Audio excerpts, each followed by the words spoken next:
السلام علیکم دوستوں، جو کوئی شخص سونے سے پہلے 21 مرتبہ یا رحمان و بحقی مجمع البحرین یہ دعا پڑھے گا، انشاءاللہ صبح تک اس کے سارے مسئلے حل ہو جائیں گے، ناممکن کام بھی آسان ہو جائے گا۔ ہر کام میں کامیابی کے لیے یہ وظیفہ 100 مرتبہ پڑھیں۔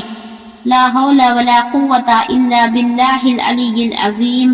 جو کوئی شخص 33 مرتبہ یا صبور پڑھے گا، انشاءاللہ وہ رنج و مصیبت سے دور ہوگا۔ جو آدمی روزانہ 100 مرتبہ لا الہ الا اللہ پڑھے گا، حشر کے میدان میں اس کا چہرہ بہت چمکے گا۔ کتنا آسان ہے یہ! ہر فرض نماز کے بعد 20 مرتبہ پڑھ لیجئے، 100 مرتبہ ہو جائے گا۔ اللہ تعالی ہم سب کے چہروں کو دنیا میں بھی روشن رکھے اور حشر کے میدان میں بھی روشن رکھے۔ پسند کی شادی اور کسی کو راضی کرنے کے لیے یہ آیت بہت فائدہ مند ہے۔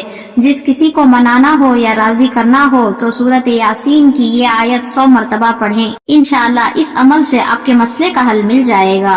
3 قیمتی وظیفہ۔ نمبر 1، تیسرے کلمے کو کثرت سے پڑھو۔ نمبر 2، درود شریف کو کثرت سے پڑھو۔ نمبر 3، استغفار کثرت سے پڑھو۔